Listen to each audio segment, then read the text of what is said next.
주님 교회를 사랑합니다라는 주제로 이제 붕회가 시작이 되는데요. 저녁에는 우리 목사님께서 교회 사랑과 관련한 또 말씀으로 3일간 전해 주실 것이고요. 저는 이 새벽에 교회를 사랑한다고 하는 것은 주님을 사랑하는 것이고, 또 주님을 사랑한다는 말은 주님의 제자로서 살아간다는 말이 될 것입니다. 그래서 그런 의미에서 저는 제자입니까 시리즈로 3일간 말씀을 좀 나누려고 하고요.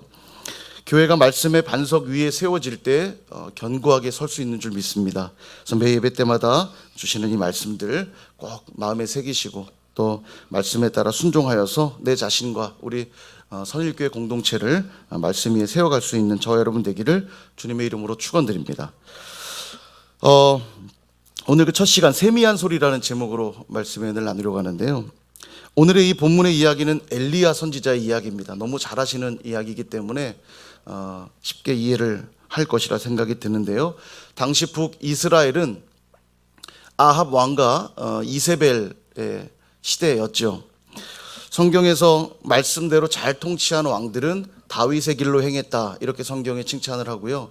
말씀대로 순종하지 않고 악한 통치를 했던 왕들은 북이스라엘의 초대 왕이었던 여로보암의 길을 따랐다, 이렇게 여로보암의 죄를 따랐다, 이렇게 성경이 표현을 합니다. 그래서 이보다도 더 악한 왕이 있는데 그게 누구냐, 바로 아합입니다. 이 아합이 여로보암이 악한 왕의 대표 주자임에도 불구하고 그보다 더 악한 왕이 성경은 아합이라고 그렇게 평가하고 있습니다. 그래서 그에 대한 심판으로, 아합이 하나님의 뜻대로 행하지 않은 그 일로, 그 심판으로 엘리야 선지자를 통해서 하나님 말씀하시고 3년 가뭄이 임하게 되거든요. 3년 가뭄이 시작되면서 엘리야를 하나님은 그리시네가로 인도하셔서 까마귀를 통해 음식을 제공하십니다. 뿐만 아니라 그 가난한 과부였던 사르밧 과부에게 보내셔서 이제 기름 얼마 남지 않은 그 먹거리 먹고 이제 우린 죽게 될 것이다 라고 말할 수밖에 없는 그 가난한 과부에게 또 가게 하셔서 그를 통해 또 음식을 공개받게 그렇게 하시죠. 3년의 시간을 엘리야가 그렇게 보내게 됩니다. 북이스라엘 땅 전체에 얼마나 힘든 시간이었겠습니까? 3년의 가뭄. 3년 아니라 1년만 가뭄이 와도 결코 쉬운 일이 아닐 텐데 3년의 가뭄이 임했어요. 이 정도 되면 아합이 주어들은 풍월로라도 하나님께 회개하고 돌아올 법한데 아합은 회개하지를 않습니다. 도리어 엘리야 때문에 우리가 이렇게 어렵게 되었으니 그를 잡아와라, 내가 가만두지 않겠다. 아합이 그렇게 반응을 해요. 자, 여러분, 그래서 완고한 사람의 특징이 늘 남 탓하는 겁니다. 성숙한 사람들은 늘 내 탓이라 얘기하며 문제를 풀어가려는 사람이라면, 완고한 사람의 특징은 늘 남 탓을 합니다. 환경 탓하고 남 탓해요. 그러니까 아합으로 인해 이 북이스라엘이 계속 고통받을 수밖에 없는 거죠. 이제 이 3년의 시간이 지나고 다시 엘리야에게 여호와의 말씀이 임하게 되는데요. 이 여호와의 말씀이 임했다는 표현이 굉장히 중요합니다. 하나님이 구약에 항상 만나 주실 때 구약에 등장하는 중요한 표현이 뭐냐면 여호와의 말씀이 임하여 이르시되, 이런 표현이거든요. 하나님이 지금 엘리야를 만나 주시는데 뭐라고 말씀을 하시냐면 아합에게 나아가 곧 비를 지면에 내릴 것이라고 전하라, 이렇게 말씀을 하세요. 이때 엘리야가 이제 아합에게 나아가서 자신을 보이고는 바알을 섬긴 아합을 비판합니다. 그리고 바알 선지자 450명과 아세라 선지자 400명을 데려와서 대결하자고 신청을 하죠. 바로 그 대결이 우리가 잘 아는 갈멜산 대결입니다. 이 내용이 그래요. 갈멜산에 올라와서 2개의 제단을 쌓고는, 나무 제단을 쌓고는 송아지를 잡아서 각각 제단 위에 송아지의 제물을 두고 하늘에서 불이 내려 이 제단을 사르는 신이 진짜 신이다, 한판 붙어보자, 이렇게 된 거죠. 먼저 바알 선지자들이 제사를 시작합니다. 열심히 제사를 드리지만 하늘에선 불도 내리지도 않고 아무런 응답이 없어요. 그러자 어떤 일을 벌이냐면 칼을 가져와서 칼과 창으로 자신들의 몸을 상하게 하며 제사를 더 열심히 드립니다. 왜 몸에 칼을 긋냐면 신을 더 자극하기 위한 거죠. 피의 제사를 드리는데 자기 몸에 피로 제사를 드리는 거예요. 몸에 칼을 그어서 신을 더 자극하는 제사를 드리는 거죠. 그러나 역시 아무런 응답이 없습니다. 소용이 없다는 걸 우리는 너무 잘 알잖아요. 참신이 아니기 때문이죠. 그래서 여러분, 열심히 하는 것보다도 더 중요한 게 있습니다. 그들은 정말 열심히 했을 거예요, 분명히. 흔히 우리가 말하잖아요. 속도보다 중요한 것이 방향이라고 우리가 말합니다.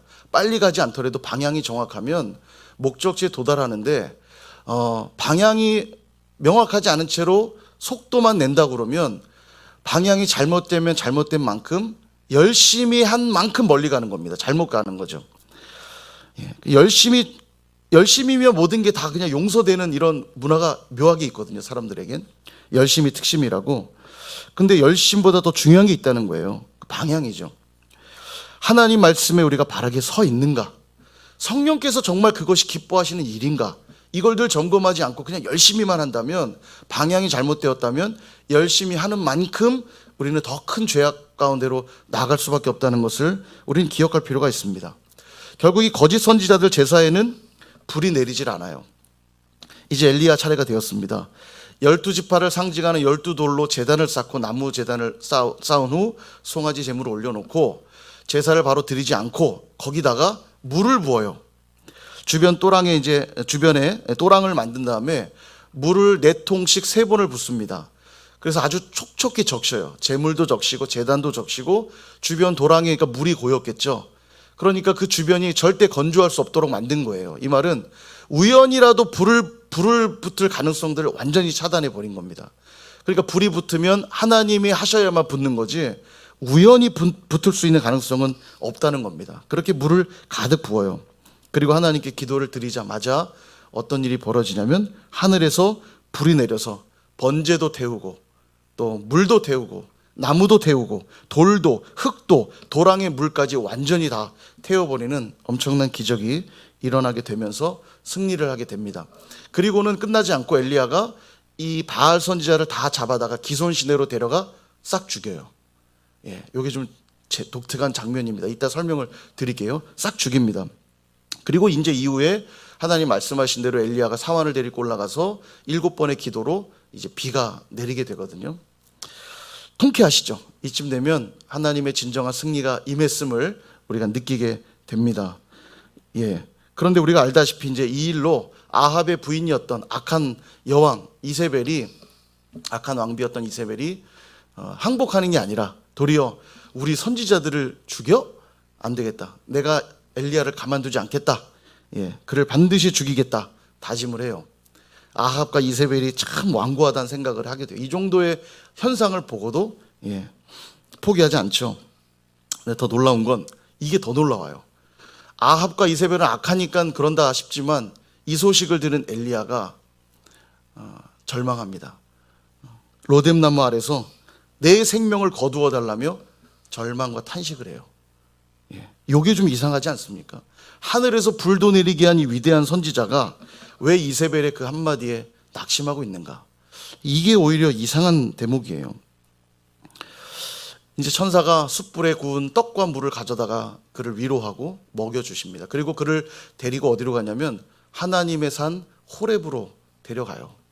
그게 이제 오늘 우리가 이제 읽은 본문이 이제 등장하는 대목입니다. 그리고 그곳에서 또 하나님의 말씀이 임한다는 거죠. 역시 하나님 만나주시는 장면이에요. 오늘 이 표현이 중요합니다. 여호와의 말씀이 임하게 돼요. 이때 엘리야가 뭐라고 하나님께 말씀을 드리냐면 열왕기상 19장 10절, 오늘 읽은 부분 바로 앞절인데 이렇게 엘리야가 대답을 합니다. 그가 대답하되 내가 만군의 하나님 여호와께 열심히 유별하오니 이는 이스라엘 자손이 주의 언약을 버리고 주의 제단을 헐며 칼로 주의 선지자들을 죽였음이오며 오직 나만 남았거늘 그들이 내 생명을 찾아 빼앗으려 하나이다. 아멘. 이런 말이에요. 내가 여호와를 위해 열심히 일했는데 모든 선지자는 다 죽고 이제 나만 남았습니다. 근데 그나마도 저조차도 죽이려고 하고 있습니다. 이 얘기예요. 다시 말하면 열심히 일한 결과가 고작 이겁니까, 하나님? 이렇게 기도하고 있는 거예요, 지금요. 보셨잖아요. 제가 얼마나 그들을 무찌르기 위해서 열심히 했는지 보셨잖아요. 이 말을 지금 드리고 있는 거예요.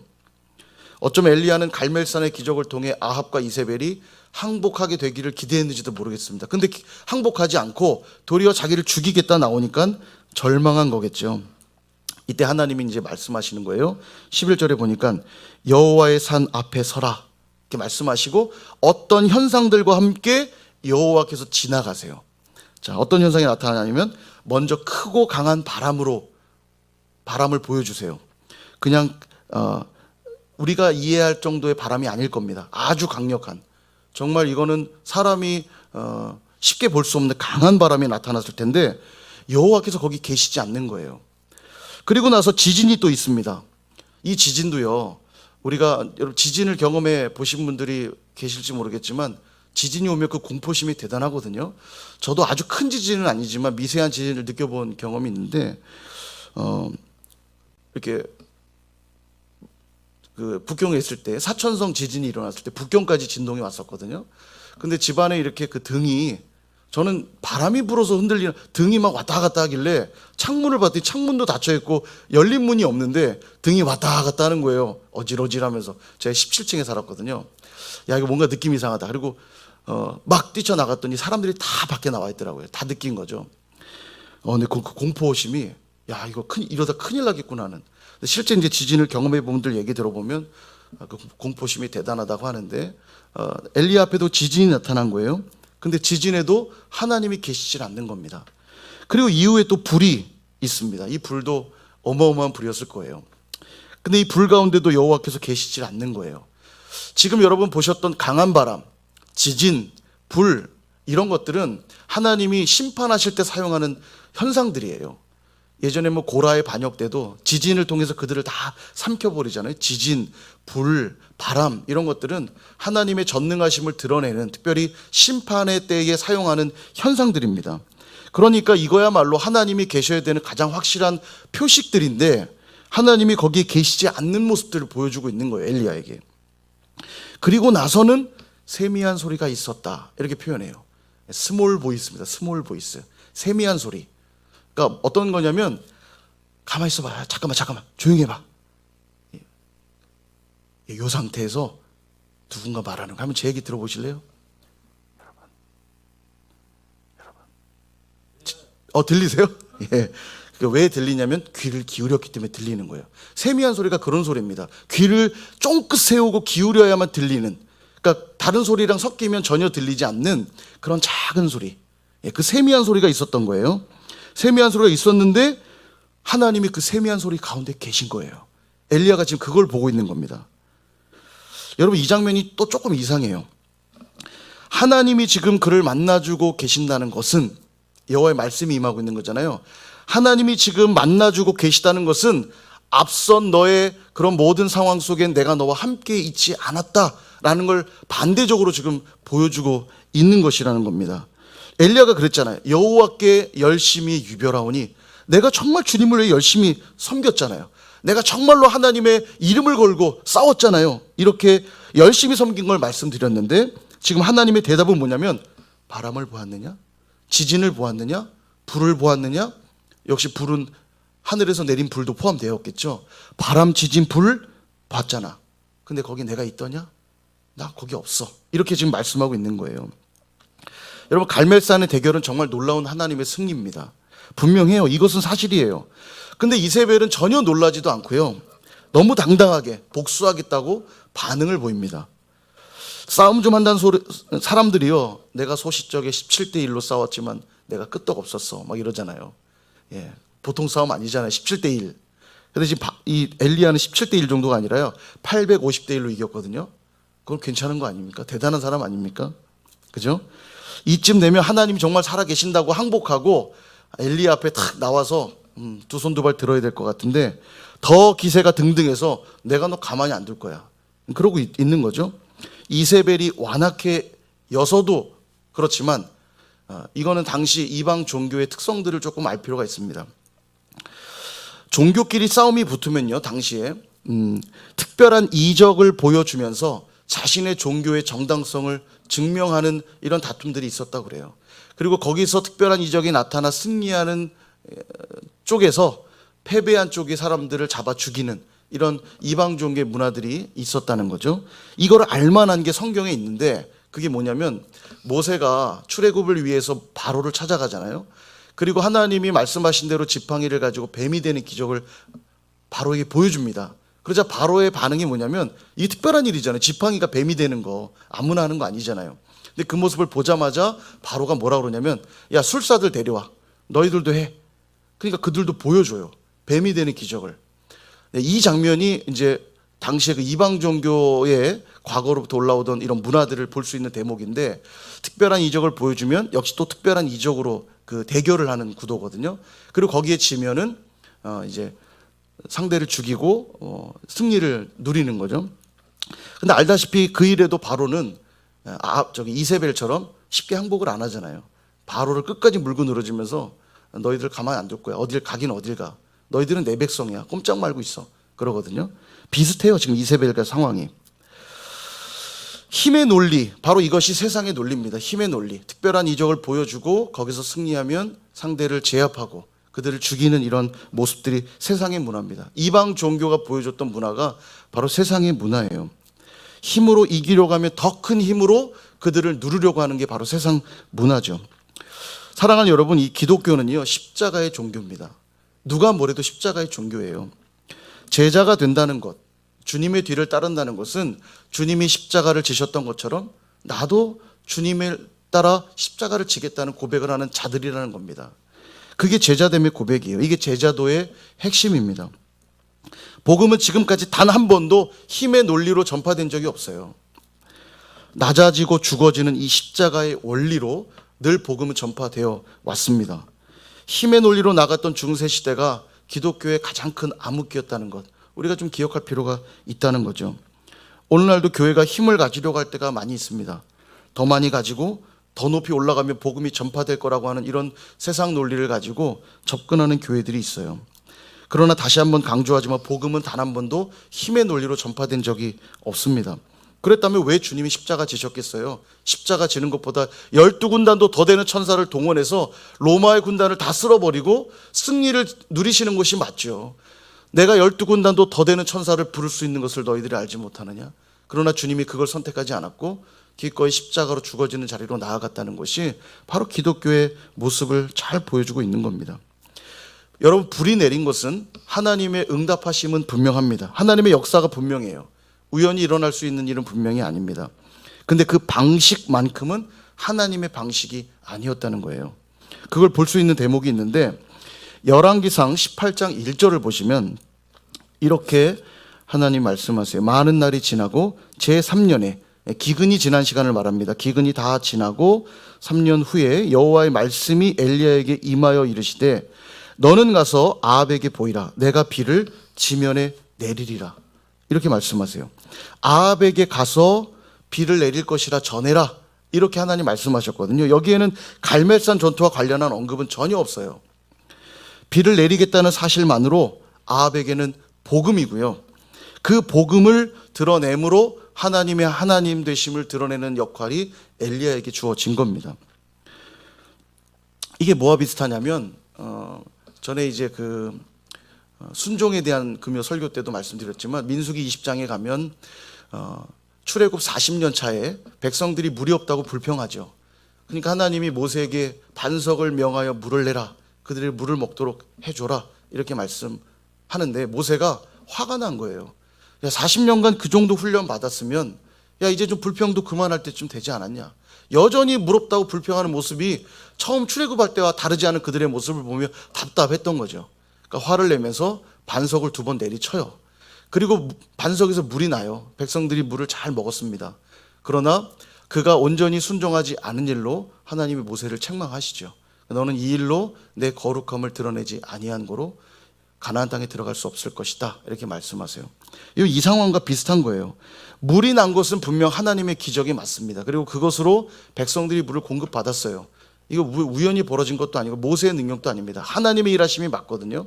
그러나 그 방식만큼은 하나님의 방식이 아니었어요. 명하라고 분명히 말씀하셨는데 반석을 2번 내리쳤죠. 그것이 하나님 앞엔 옳지 않은 방법이었던 거죠.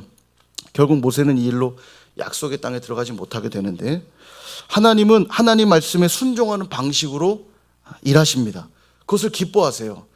내가 순종하지 않아도 하나님은 일하실 수 있지만 하나님이 우리 가운데 일하실 때 특별히 기뻐하시는 게 뭐냐면 하나님 말씀에 철저히 순종할 때 하나님이 기뻐하세요. 내 생각에 그게 더 좋은 방법이라고 생각이 된다 해도 하나님께 영광이 되는 것은 아닐 수 있다는 겁니다. 누가 봐도 그게 좋은 방법 같아도 하나님의 말씀과 다르다면 그것은 하나님의 기뻐하시는 뜻이 될 수 없다는 거죠. 그렇다면 정말 갈멜산 전투는 하나님이 지시한 것이 아닐까? 한 번 더 질문이 들어요. 우리는 이 성경의 축자 영감설을 믿잖아요. 축자 영감설이라는 것은 글자 하나하나까지도 성령이 영감하시고 감동하셔서 기록하게 하셨다는 겁니다. 우리가 믿는 유기적 축자 영감설이라는 게 그런 거예요. 그런 의미에서 단어 하나하나가 주는 의미는 굉장히 중요합니다. 성경에 사용된 단어 하나하나는 의미가 있어요. 이 바알 선지자들의 제사와 엘리야 선지자가 드린 제사에 공통점도 있고 차이점도 있습니다. 궁금해지시죠? 먼저 가장 큰 차이점은 뭐냐면 엘리야의 제사에는 불이 임했고 바알 선지자 제사에는 불이 임하지 않았다는 것. 그게 차이점이에요. 여기까지는 쉽죠? 자, 네, 질문을 하나 드리겠습니다. 그럼 공통점은 뭘까요? 바알 선지자들의 제사에도 또 엘리야 선지자의 제사에도 공통적으로 나타난 특징. 힌트를 좀 드리면 두 제사 모두 없었던 게 있어요. 뭐가 없었을까요? 시간이 계속 갈 수 있기 때문에 제가 답을 알려드리면 소리가 없었어요. 소리가. 소리가. 이게 무슨 말이냐면 성경은 의도적으로 그 표현을 기록하고 있거든요. 자, 바알 선지자의 제사부터 한번 보면 열왕기상 18장 26절을 보시면 아마 자막이 준비됐을 텐데 그들이 받은 송아지를 가져다가 잡고 이 바알 선지자의 제사예요. 아침부터 낮까지 바알의 이름을 불러 이르되 바알이여 우리에게 응답하소서 하나 뭐라고 되냐면 아무 소리도 없고 이렇게 말해요. 아무 소리도 없었다. 불이 없었다가 아니라 소리가 없었다. 이렇게 기록하고 있습니다. 성경이 의도적으로 지금 소리라고 하는 단어를 사용하고 있다는 거죠. 엘리야의 제사는 어땠는가 한번 볼까요? 18장 37절과 38절에 보면 그의 기도의 내용이 나오는데 이렇게 나옵니다. 37절 여호와여 내게 응답하옵소서 내게 응답하옵소서 이 백성에게 주 여호와는 하나님이신 것과 주는 그들의 마음을 되돌이키심을 알게 하옵소서 하며 이에 여호와의 불이 내려서 번제물과 나무와 돌과 흙을 태우고 또 도랑의 물을 핥은지라. 응답해 달라는 기도에 불은 내렸지만 역시 소리에 대한 언급은 전혀 없어요. 응답을 구했잖아요. 하나님의 말씀, 소리에 대한 언급이 전혀 없다는 거죠. 하나님의 음성을 듣고 그분의 인도함을 따라 나아가는 건 중요한 문제입니다. 그분의 말씀으로부터 시작되지 않은 이 제사는 대단한 승리처럼 보였는지는 몰라도 이세벨의 협박을 듣고는 죽고 싶을 만큼 절망할 수밖에 없었다는 거예요. 절망한 엘리야에게 하나님은 그것을 확인시켜주고 계신 거예요. 강한 바람을 보았느냐? 지진을 네가 보았느냐? 불을 보았느냐? 이 모든 것은 내가 능력을 행하는 도구가 아니더냐? 그러나 성경은 거기에 여호와께서 계시지 아니하며 이렇게 말씀하세요. 그리고 어디에 계셨습니까? 세미한 소리. 성경이 지금 이 단어를 쓰고 있다는 거예요. 이 마지막에 이 세미한 소리. 귀를 기울여야 하고 주변의 모든 소음들을 차단하고 마음을 모으고 귀를 쫑긋 세워야만 들을 수 있는 그 작고 세미한 소리. 그 소리 속에 여호와께서 지금 엘리야를 다시 만나주고 계시다는 거예요.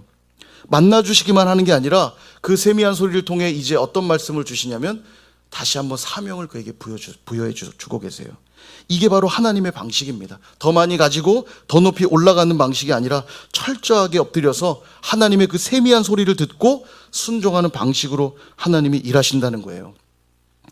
사실 엘리야가 본격적인 사역이 시작될 때 어떤 모습으로 시작했냐면 3년간 임한 가뭄에 그리시네가에서 사역을 시작합니다. 엘리야의 첫 등장은요 그리시네가예요. 가뭄이어서 까마귀가 날라다 주는 것 아니면 아무것도 먹을 수 없는 상태. 매일매일 하나님의 인도함 받지 않으면 살아갈 수 없는 상태. 사르밧 과부도 마찬가지죠. 과부에게 음식을 요구할 수 있습니까? 가난한 과부인데. 근데 그를 통해서 하나님 공개받게 하면서 음식을 먹게 함으로 3년간 받았던 엘리야의 훈련은 뭐냐면 매일매일 매 순간을 하나님 앞에 인도함 받는 훈련 엘리야가 사실 받은 겁니다. 다른 말로 하면 매일매일 하나님 말씀에 인도함 받아야만 됐어요. 엘리야는요. 과부에게 가라고 하면 가야 됐고 그리시네가에서 까마귀를 기다리라 하면 기다려야 했고 3년간 이 훈련 받은 거예요. 근데 오늘 엘리야가 이 세미한 소리를 듣고는 이제 두 가지의 사명을 확인하게 됩니다. 뭐냐면 아람 왕이 될 이 하사엘이라고 하는 자, 그리고 북이스라엘의 왕이 될 예후라고 하는 자에게 기름을 부어 그들을 왕으로 세우라고 하는 사명을 말씀하시고, 또 너희들을 위하여 선지자가 될 엘리사에게 기름을 부어 세워라, 그걸 말씀하세요. 이 사명을 하나 부여하시고, 또 하나는 뭘 말씀하시냐면, 너가 혼자 남았다고 말했지만 너는 혼자가 아니다. 아직도 바알에게 무릎 꿇지 않은 7천을 내가 남겨두었다, 이 말씀하세요. 아직도 너와 함께할 공동체가 있다, 이 말씀하고 계신 겁니다. 어쩌면 엘리야는 갈멜산의 대결보다도 세미한 소리를 들어야만 했습니다. 아직도 기름 부어야 할 왕이 있다는 사명과 아직도 너와 함께 기도하고 있는 바알에게 무릎 꿇지 않은 7천이 있다는 이 음성을 들었다면 엘리야는 절망보다는 여전히 소망을 붙들고 사명을 감당했었을 것이에요. 사랑하는 여러분, 저와 여러분은 하나님의 그런 세미한 소리를 듣고 계십니까? 혹시 세상의 방식과 논리로 열심히만 하면 된다고 그렇게 외치고 있지는 않습니까? 여러분, 우리는 어디에서 안정감을 찾아야 될까요? 바람, 지진, 불, 여러분 이런 것들에서 안정감을 찾으려 하십니까? 아니면 세미한 소리가 있는 그곳으로 나아가고 계십니까? 세상의 소리들, 인간적인 소리들 우리가 다 잠재울 수 있기를 소망합니다. 그래야 하나님의 그 세미한 소리, 그 세미한 소리를 들을 수 있거든요. 그 성령의 음성을 들을 수 있거든요. 그 하나님 말씀 받을 수 있거든요.